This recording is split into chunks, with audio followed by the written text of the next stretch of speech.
عزیز دوستو، السلام علیکم ورحمۃ اللہ وبرکاتہ۔ جیسا کہ آپ کو معلوم ہے کہ سیرت النبی صلی اللہ علیہ وسلم کی سیریز چل رہی ہے، جس میں 5 ایپیسوڈ آپ دیکھ چکے ہیں، یہ 6واں ایپیسوڈ ہے۔ اور اگر آپ نے 5واں ایپیسوڈ یا پچھلا نہیں دیکھا ہے تو اس کو ضرور دیکھ لیں۔ چینل پر جا کے پلے لسٹ میں بھی ہے اور ڈسکرپشن میں بھی اس کا لنک ہے، وہاں سے آپ دیکھ لیں۔ تو آپ پچھلے ایپیسوڈ میں بات چل رہی تھی کہ یہ بات چل رہی تھی کہ جناب عبد المطلب نے اپنی نظر مانی تھی، جس میں ایک بیٹے کو قربان کرنے کے لیے، جس میں نام حضرت عبداللہ کا آیا تھا، اور پھر کس طرح وہ اس چیز سے بچے تھے۔ جب وہ ان کو اس سے نجات مل گئی، یعنی وہ قتل نہیں کیے گئے، ان کی شادی کرتے ہیں وہب بن عبد مناف، ایک شخص ہیں جو بنی عبد مناف کے سردار تھے، ان کی بیٹی حضرت آمنہ سے ان کا نکاح کر دیتے ہیں، اور پھر کم عمری میں آپ کو پتہ ہے کہ ان کا پھر انتقال ہو جاتا ہے۔ اس کے بعد جو ہے اللہ کے رسول صلی اللہ علیہ وسلم کی پیدائش ہوتی ہے۔ حضرت حسان بن ثابت رضی اللہ تعالیٰ عنہ کی ایک روایت ہے، وہ کہتے ہیں کہ جب میں چھوٹا تھا، مدینے میں تھا، میں چھوٹا تھا، میری عمر تقریباً 7 یا 8 سال تھی۔ جب میں باتیں سمجھنے لگا تھا تو ایک دن ایسا ہوا کہ ایک یہودی جو ہے ایک پہاڑی پر چڑھتا، جب وہ تیز تیز چلانے لگتا ہے، لوگ جمع ہوتے ہیں تو پوچھتے ہیں ارے کمبخت کس لیے آواز دے رہے تھے؟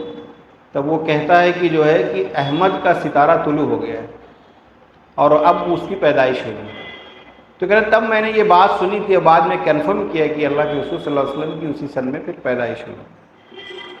جب اللہ کے رسول صلی اللہ علیہ وسلم کی پیدائش ہوتی ہے تو حضرت آمنہ اب ان کے دادا عبد المطلب کو کہلواتی ہیں کہ آپ کے یہاں بیٹا پیدا ہوا ہے۔ تو وہ خانہ کعبہ میں اس وقت ہوتے ہیں، دوڑے دوڑے آتے ہیں، اللہ کے رسول صلی اللہ علیہ وسلم کو اٹھاتے ہیں گود میں اور ان کو خانہ کعبہ میں لے کے جاتے ہیں، اللہ تعالیٰ سے دعا کرتے ہیں، ان کی تعریف کرتے ہیں، اور پھر جو ہے ان کا نام محمد رکھتے ہیں۔ اس کے بعد جو ہے اللہ کے رسول صلی اللہ علیہ وسلم کو دودھ پلانے کے لیے اور اچھی عربی، تاکہ لینگویج اچھی ہو، تاکہ وہ بیماری سے بچ سکے، عرب کا ایک رواج تھا کہ لوگ اپنے بچوں کو دیہات میں بھیج دیا کرتے تھے۔ تو اللہ کے رسول صلی اللہ علیہ وسلم کے لیے بھی داعیہ کی تلاش شروع ہوئی کہ کوئی ایک داعیہ جس کے سپرد کر دیا جائے، تاکہ وہ مکے سے دور رہ کر دیہات میں جائے، شہر سے دور رہ کر دیہات میں جائے، اور وہاں جانے کے بعد جو ہے اس کی عربی بھی صحیح ہو، اس کی صحت بھی اچھی ہو۔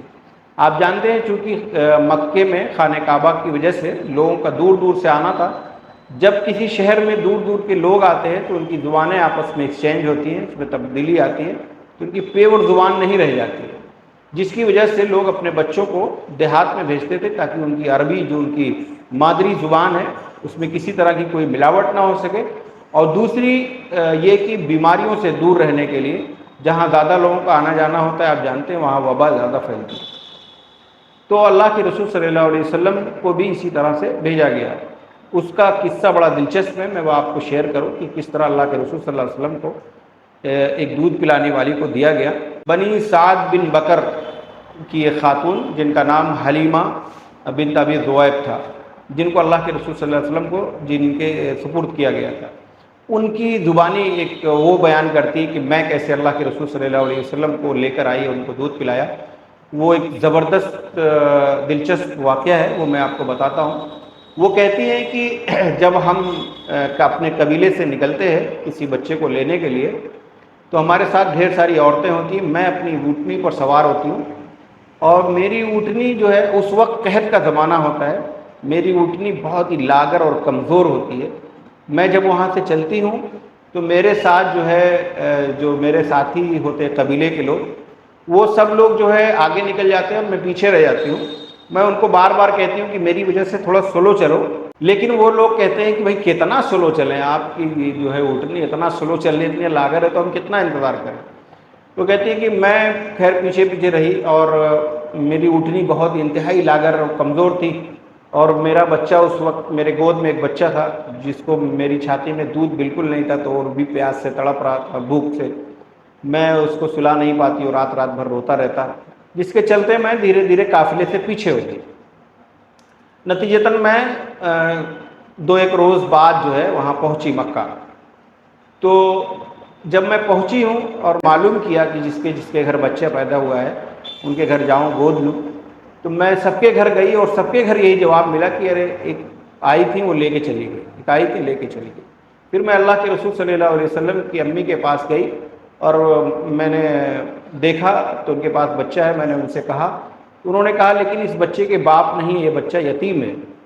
ان کا یہ کہنا تھا. تو میں جو ہے وہاں سے واپس چلی آئی. میں نے اس بچے کو یعنی محمد صلی اللہ علیہ وسلم کو گود نہیں لیا، یہ سوچ کر کے کہ جب اس بچے کا باپ نہیں ہے تو کون میری اجرت دے گا، کون مجھے تحفہ تحائف دے گا. اس لیے میں چلی آئی اور میں دوسرے بچوں کو تلاش کرنے لگی، لیکن مجھے ایک بھی بچہ نہیں ملا اور سب لوگ جو ہے بچہ لے لے کر کے جانے لگے. تو میں نے اپنے شوہر سے کہا کہ مجھے بڑی شرمندگی محسوس ہو رہی ہے کہ میری تمام ساتھی جو آئی تھیں وہ کوئی نہ کوئی بچہ لے کے جا رہی ہیں اور میں خالی ہاتھ جا رہی ہوں.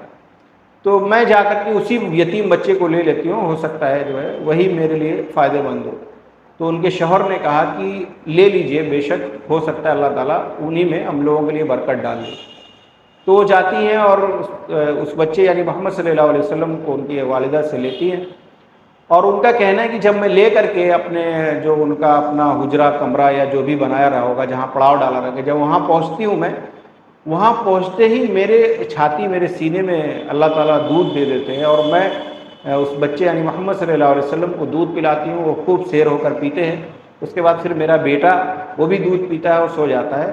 اس کے بعد جب میرے شوہر جو ہے اونٹنی کے لیے جاتے دودھ نکالنے کے لیے دیکھیں تو اتنا اس کے تھن میں اتنا دودھ ہوتا ہے کہ وہ دودھ نکال کر کے ڈھیر سارا لے آتے ہیں. میں بھی پیتی ہوں، میرے شوہر بھی پیتے ہیں.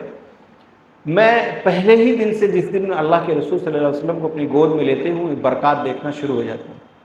اس کے بعد پھر جب ہم لوگ وہاں سے چلتے ہیں اور جب میں اپنی اونٹنی پر سوار ہوتی ہوں اور چلنے لگتی ہوں، وہ اونٹنی اتنی تیز رفتاری سے دوڑتی ہے کہ مجھے حیرت ہوتی ہے کہ ارے یہ وہی اونٹنی ہے.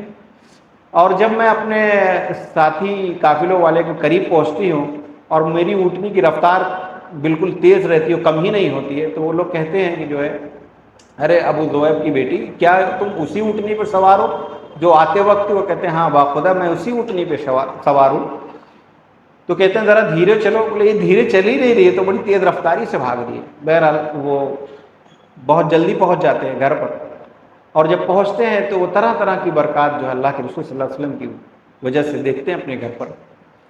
تو ہوتا یہ ہے کہ جب وہ کہتی ہیں کہ حلیمہ سعدیہ کہتی ہیں کہ جب اس وقت قحط کا زمانہ تھا اور لوگوں کے جانور بھوک اور پیاس سے تڑپ رہے ہوتے تھے، کہیں بھی کوئی چارہ نہیں تھا، کسی طرح سے بھی کوئی چرانے لے کے جاتا ادھر ادھر تو ان کے جانور ویسے ہی بھوکے پیٹ لوٹتے تھے.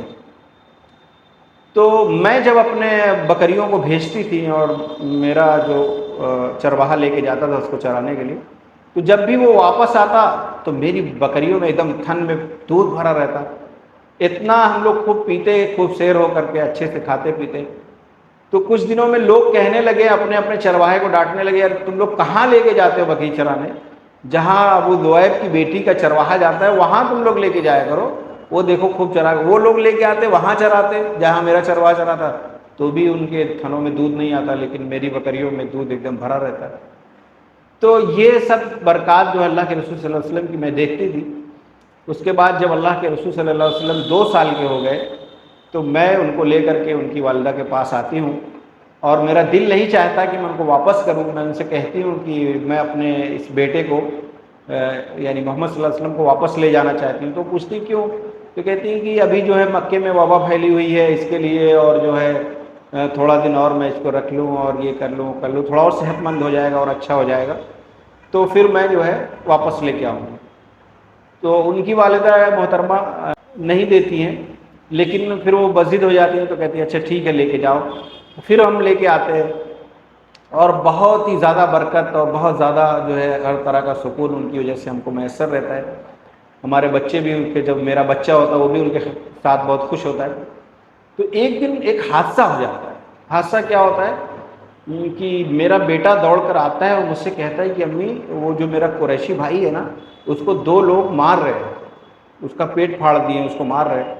تو کہتے ہیں ہم لوگ دوڑتے ہوئے جاتے ہیں اور دیکھتے ہیں اللہ کے رسول صلی اللہ علیہ وسلم کا چہرہ ایک دم سیاہ پڑا ہوا. پوچھتے بیٹا کیا ہوا؟ اس کو گلے لگاتے ہم لوگ ان کو. تو کہتے ہیں کہ 2 سفید پوش آئے تھے 2 آدمی، ان لوگوں نے مجھے لٹایا اور میرا جو ہے پیٹ پھاڑ دیا اور پھر میرا دل نکالا اور اس دل میں کو پھاڑ کر کے اس میں سے ایک کالی چیز کوئی نکالی، اس کو دھلے اور جو ہے اس کے بعد جو ہے ان لوگوں نے وہ اندر ڈالا اور پھر وہ چلے گئے. تو وہ کہتی ہیں کہ یہ حادثہ جب ہوا تو مجھے ڈر لگ گیا اس کے ساتھ کہیں کوئی حادثہ نہ ہو جائے, تو ہم لوگ ڈر کے پھر واپس لے کے چلے جاتے ہیں. ان کی والدہ کو کہتے ہیں کہ آپ اپنے بیٹے کو اپنے پاس رکھیے. وہ کہتی ہیں کہ ایسا کیوں, ابھی تو آپ لوگ ضد کر کے 2-4-6 مہینہ پہلے لے کے گئے تھے, اور پھر تو اپنے ایکسکیوز دیتی ہیں, باتیں کہتی ہیں. تو حضرت آمنہ کہتی ہیں کہ کیا جو ہے تم لوگوں کو اس بات کا ڈر ہے کہ اس کو کوئی جن پکڑ لے گا یا شیطان کا اس پر سایہ ہو جائے گا؟ وہ کہتی ہے ہاں ہم کو ایسا کوئی خطرہ لگتا ہے. وہ کہتی ہیں کہ اس پر تو شیطان کا اثر ہو ہی نہیں سکتا اس بچے پر, کیونکہ میرے بچے کی شان جو ہے بڑی عجیب ہے, یہ نرالا بچہ ہے, اس پر نہیں ہو سکتا. تو پھر بھی وہ دے کے چلی جاتی ہیں. اللہ کے رسول صلی اللہ علیہ وسلم اپنی والدہ کے ساتھ رہتے. انہی باتوں پر میں یہ ایپیسوڈ ختم کر رہا ہوں. انشاءاللہ اس کے اگلا ایپیسوڈ میں اس کی اگلی بات ہوگی. اللہ تعالیٰ سے دعا ہے کہ اللہ تعالیٰ اس سیریز کو مکمل کروائے. آمین. Subscribe for episode 7.